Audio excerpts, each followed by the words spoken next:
Merci de rejoindre Dice Therapy pour la 5e saison de Pavillon Noir. Eh bien, je sais qu'il y a Bastien et toute une meute de sauvages qui sont à l'entrée de la ville. Donc, pendant ce temps-là, je pense que moi, je vais aller les informer un peu de ce qu'on a discuté avec Pete et puis et Anne et tout ce point. D'accord. Vu que tu connais le chemin, tu sais par où t'es passé, tu vas arriver à les rejoindre et à pouvoir les informer du plan. Ça va te prendre une demi-journée pour faire l'aller-retour. Par contre, une question, est-ce que tu vas leur demander de continuer à attendre à l'extérieur de la ville ou tu vas demander à ce qu'ils se rapprochent? Tu vas leur donner quoi comme instruction exactement? Mais pour l'instant, je vais leur dire de pas bouger, quoi. D'attendre d'attendre un feu d'artifice, quoi. Voilà. S'il y a quelque chose de visuel qui se passe ou de très auditif, Il y a une demi-journée de marche, c'est ça? Il a fait l'aller-retour, donc il y a, c'est pas tout près quand même, c'est à 2 bonnes heures. Donc là, il lui a fallu 4 heures, de faire l'aller et retour à revenir en ville. Donc ils sont à 2 bonnes heures de la ville, hein. Ils sont vraiment en périphérie. Ouais, en tout cas, j'informe Bastien, surtout Bastien du plan. Et puis que l'attaque est prévue dans la nuit, que possiblement les gens de leur famille, des gens, des autochtones, ils sont sûrement à l'intérieur, donc de prévoir une arrivée le soir, quoi. D'accord, donc Bastien va te confirmer qu'à la tombée de la nuit, ils feront route vers la forteresse. Et je leur indique l'endroit où il y a une ouverture. Ah, l'ouverture secrète que tu as trouvée. Ouais. Voilà, ils peuvent y aller directement avec leur canoë. Je leur dis que là, s'ils restent à l'abri, bien collés au endroit, ils ne se font pas voir. D'accord, donc eux, ils vont attendre à la tombée de la nuit avec leur canoë juste à côté de l'endroit que tu as repéré. Naoni te pose la question, est-ce que vous avez vu mon père? Moi, je ne l'ai pas vu. Et peut-être qu'il est à l'intérieur. J'ai 2 de mes amis que vous connaissez qui sont enfermés à l'intérieur et on a cru entendre qu'il y en avait d'autres, beaucoup d'autres à l'intérieur. D'accord. Il vaut mieux effectivement que je sois avec vous. Mon père n'a jamais fait confiance aux étrangers. Il vaut mieux que je sois avec vous pour le convaincre et lui éviter... Okay. Il risque de ne pas vous faire confiance si vous êtes tout seul. Tout à fait. Mais je pense que vu le temps qu'on a passé là, est-ce que j'estime que j'ai assez de temps pour revenir à la taverne ou je reste là avec... Comme tu veux. Oui, tu aurais le temps de revenir à la taverne, mais comme tu le souhaites. Ok, je vais revenir à l'auberge. D'accord. Donc Anne, tu t'es habillée, je suppose, avec tes vêtements... Oui. Féminins. Jeune femme. Donc, quand tu arrives à la forteresse, tu as 2 gardes qui gardent la porte centrale, donc la porte sud, qui te demandent ce que tu fais. Pourquoi tu es là? J'ai rendez-vous avec la cuisinière en chef pour un entretien d'embauche. On m'a dit de me présenter ce matin auprès d'elle. D'accord, et sans plus de réticence, ils vont te laisser rentrer. Très bien, je vous remercie messieurs. Donc quand tu entres dans la citadelle, déjà, tu vas passer, il y a un tunnel, en fait, parce que les murs de la forteresse sont très très épais, et tu auras l'impression de traverser un tunnel tellement c'est long, et donc il y a 2 gardes à l'entrée. Tu vas passer ce tunnel qui est quand même assez long, et à l'extrémité du tunnel, tu vas déboucher sur une cour, où il y a également des gardes qui sont dans la cour. Tu vois des gens qui vont et qui viennent, tu vas voir des soldats qui vont chercher des armes, qui vont se mettre à l'extérieur pour aiguiser leurs épées. Tu vois d'autres hommes qui sont pas encore en armure et qui vont dans une salle qui t'a l'air d'être un réfectoire, avec des odeurs de cuisine qui s'en échappent. Et enfin, tu vas voir, il y a 2 gardes devant un escalier qui a l'air de descendre. Sinon, par rapport à la cour, tu as un bâtiment central, avec un hall, 2 étages, etc., qui a l'air un petit peu plus luxueux que le reste. Sur ta droite, tu as ce fameux escalier qui descend et qui est gardé. D'un côté, il y a une armurerie et enfin, sur ta gauche, il y a ce réfectoire avec ses odeurs de cuisine qui s'en échappent. Personne ne m'attend, donc je vais me diriger vers le réfectoire.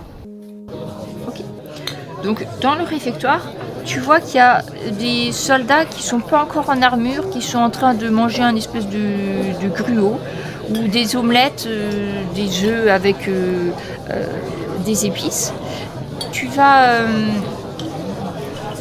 voir, il y a une serveuse qui a l'air assez jeune, qui est en train de leur présenter des assiettes, et tout au fond, tu vois que le réfectoire communique avec la cuisine, et tu vas voir une femme assez forte, avec un tablier, donner des ordres à 2 autres filles qui sont, elles, indigènes. Enfin, ce sont 2 indiennes. Et elle leur donne des ordres, et puis elle les envoie avec d'autres assiettes pour servir les autres soldats. Donc j'avance. Oui, bonjour madame, on m'a conseillé de vous rencontrer je suis à la recherche d'un emploi. Mon mari malheureusement dépense le peu de moyens que nous avons dans la boisson et j'ai besoin de nourrir mes 6 enfants. Mon chou, tu tombes bien. Et tu vois une matrone qui pose les mains sur les hanches qu'elle a assez larges et elle est bien en chair, cette dame. Elle a une chevelure magnifique, brune, un petit peu ébouriffée qui partent dans tous les sens. Et dans son tablier, elle a une grosse cuillère en bois qui est passée dans la ceinture de son tablier. Elle te regarde, elle s'approche un petit peu de toi et puis elle va te tâter le bras, tu sais, pour voir un petit peu. Elle te dit et puis un séjour en cuisine ne te ferait pas de mal, ma poulette. Tu as décidément besoin de te remplumer. J'ai besoin de main-d'œuvre parce que, et elle se tourne vers les 2 indiennes à qui elle parlait, vraiment, ces 2-là, on peut rien en tirer. J'espère que tu as plus de plomb dans la cervelle. Et elle va te mettre dans les mains, sans plus de formalité, un plateau qui contient 5 assiettes remplies d'une brouillade d'œufs aux herbes. Et elle te dit, eh bien, vas-y, va les aider, va faire le service. Alors, il va falloir que tu mettes tes compétences. Et donc, c'est ton entretien d'embauche, hein, Anne, oui. Je te le précise. Donc il va falloir que tu me fasses un test d'adresse. Et attends, je suis en train de chercher parce que bon, en fait, ça serait peut-être acrobatie adresse en fin de compte, hein, le plus proche. Ça paraît étrange, mais c'est pas prévu. Non, deux compétences où j'excelle. Donc c'est ça, voilà. Allons-y. Eh bah tiens. Voilà, et ben figure-toi que même si tu l'as jamais fait, tu t'aperçois que tes heures d'entraînement sur le bateau ont porté leurs fruits. Parce que tu as pris de la musculature, que le plateau finalement bien chargé ne te paraît pas si lourd que ça, et tu arrives à slalomer entre les mains sveltes des soldats, et oh là, mis à mort. Et je distribue mes assiettes. Qui ont bien repéré la nouvelle serveuse, et tu arrives à servir les hommes et à revenir auprès d'Esmeralda, la matrone de la cuisine. Alors, pendant tout le temps que tu as fait ton service, elle ne t'a pas quitté des yeux. Et quand elle te voit revenir avec le plateau qui est immaculé et qui ne porte pas de traces d'assiette renversée, elle te regarde, l'air admiratif. Elle dit « Eh bien, ma poulette, je pense que tu es prête. » Elle te met dans ton plateau une assiette de porcelaine très fine avec un verre de vin. Et là, par contre, c'est pas du tout la brouillade que tu as servi aux soldats. Tu vois, il y a un beau steak qui est sur l'assiette avec des pommes de terre en sauce. Non, ça peut pas marcher, des pommes de terre, j'y tiens, non.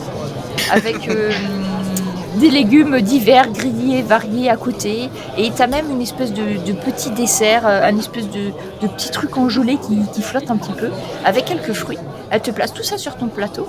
Elle te dit « Eh bien, puisque tu es capable de faire le service, tu vas aller servir le capitaine Montoya. C'est dans le bâtiment principal. Tu prends l'escalier central et sa chambre se trouve au premier étage. Tu ne peux pas te tromper. Ou sinon, tu demandes à un des hommes. » D'accord. Je suis très fière de moi, hein, même. Le plateau est beaucoup plus facile à porter, donc pas de test d'adresse en ce coup-ci. Il ne te reste qu'à traverser la cour encombrée de tous ces hommes en armure. Et là, quand ils vont te voir passer avec le plateau, avec la porcelaine fine, eh ben, ils vont s'écarter. Ils vont te laisser passer en faisant même un petit geste, en portant la main à leur chapeau, en faisant une petite révérence en te laissant passer. Je les regarde tous en souriant et j'avance vers mon destin.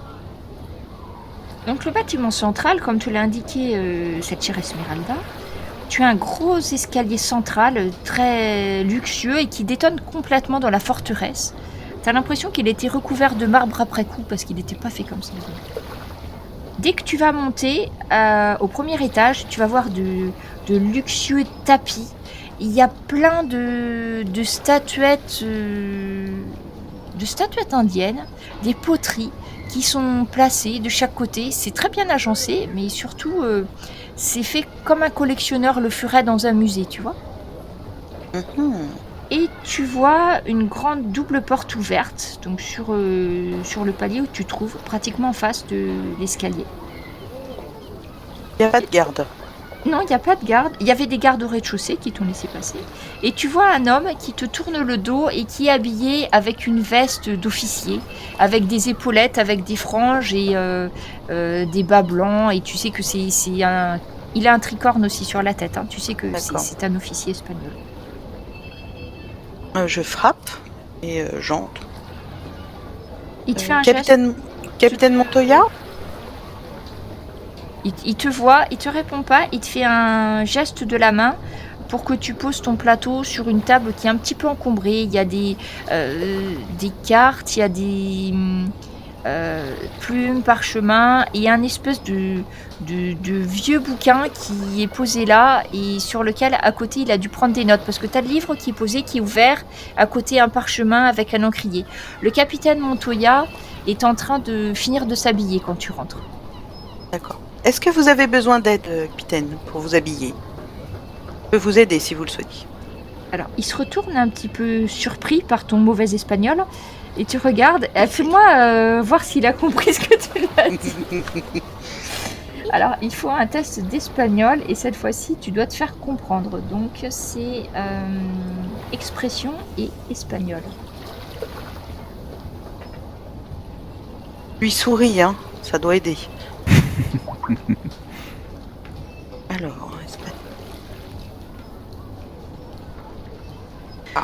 Alors non, en fait, il n'a pas tout compris. Bah, il a vu que tu lui parlais comme ça. Il te fait un signe de la tête et puis un air de dire laissez-moi tranquille, tu sais, avec la main bzz, bzz, bzz, là, tu sais. Oui. Voilà. Bon, je vais déposer mon plateau. Mon plateau et je vais un petit peu jeter un coup d'œil quand même sur les cartes, voir ce qu'il regarde et puis jeter un coup d'œil aussi sur les notes qu'il a pris si j'ai le temps et j'essaye de lui faire comprendre que je pousse un petit peu ses affaires pour pouvoir D'accord, tu fais mine en fait poser... de bien installer les assiettes, oui, voilà. etc. D'accord. C'est tu ça. peux faire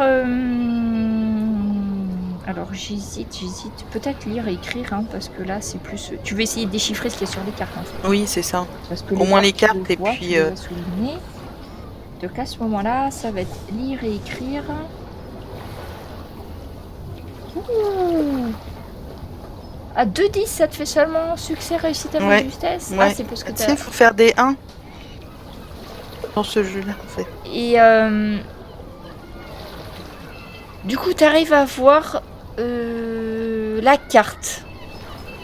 La carte, c'est une carte de la Floride. Mais il y a des indications, mais pas du tout. Vous étiez beaucoup plus au sud. Mais c'est pas une région que tu connais, donc ça, t'en sauras pas plus. Et par contre, par rapport au texte... Alors, je regarde. Donc, c'est ouvert à la première page. Qu'est-ce que tu vas arriver à lire ?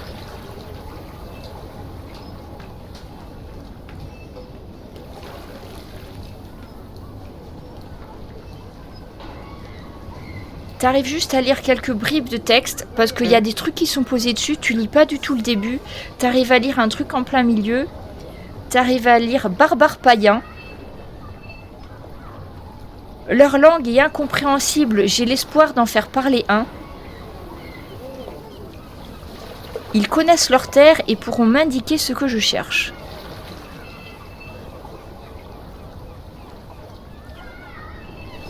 Et bizarrement, c'est pas écrit en espagnol en fait, c'est écrit... Alors, t'as réussi à lire parce que t'as quelques notions de latin. Et c'est écrit, c'est pas écrit en espagnol, donc t'arrives plus ou moins à comprendre ce qui est écrit. Alors, je te le partage à toi, hein, juste. Voilà. Et donc, je suppose que après tu vas redescendre hein, en voyant qu'il s'impatiente. Bah oui, parce qu'il s'intéresse tellement à moi, donc... Non, après il est occupé à faire ses trucs. Une fois, du moment que tu le déranges pas, il va pas trop faire attention à toi en fait. Mais au bout d'un moment, il trouve que tu mets longtemps. Donc, tu vas redescendre avec ton plateau vide. Et une fois à la cuisine, eh bien, Esmeralda va te mettre à la plonge. Et elle va rester à côté de toi. Elle est en train de préparer en fait le repas de midi à côté de toi pendant que tu fais la plonge. D'accord.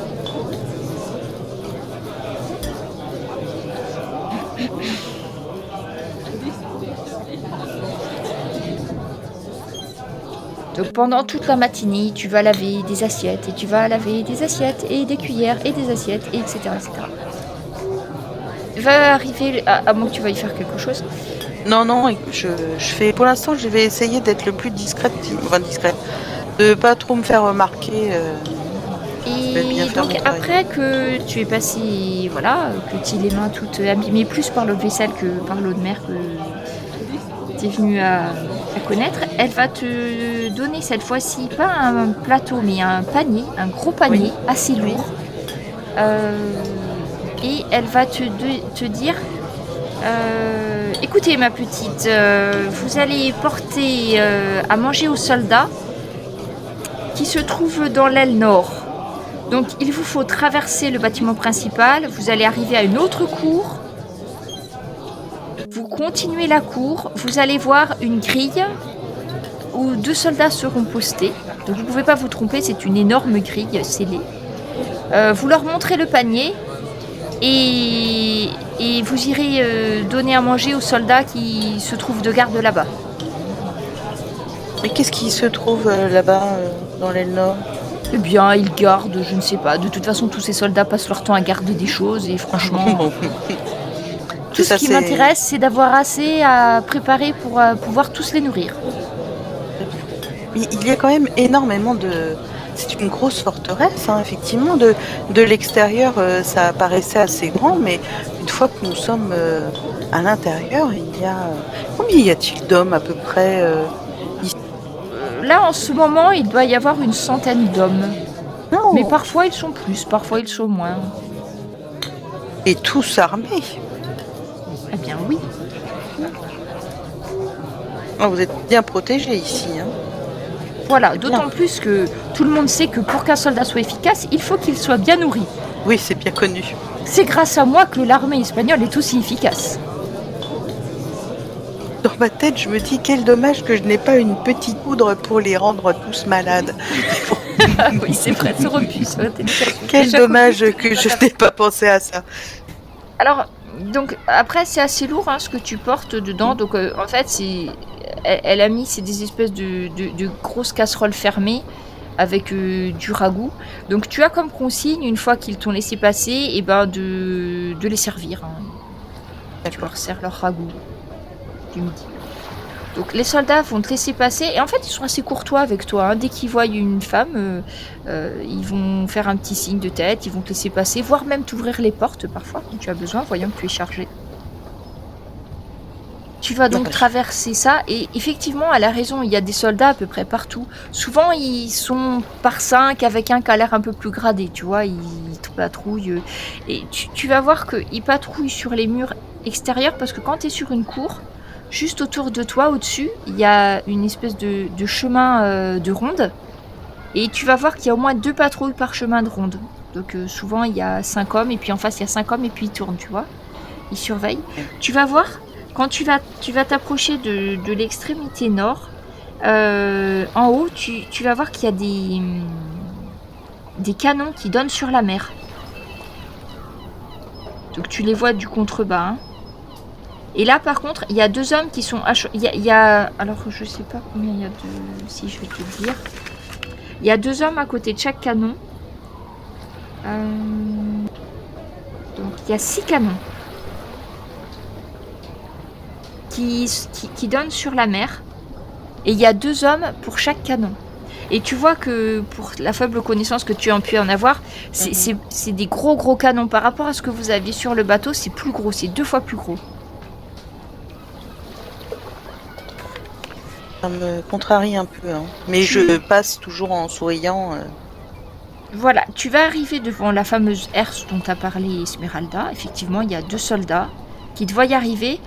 Ils voient que tu as un panier et puis ils vont pas chercher plus loin, ils vont t'ouvrir la porte. Il y en a un qui va même t'aider, il va prendre le panier, il va t'aider à descendre. Et en fait, tu t'aperçois que c'est pas du tout une salle, tu vas descendre. Les murs sont taillés à même la roche et sont pas du tout travaillés comme ailleurs. Tu descends et tu vas descendre jusqu'au niveau de la mer parce que là, tu étais un petit peu plus en hauteur. Et tu vas trouver dans une espèce de grotte au final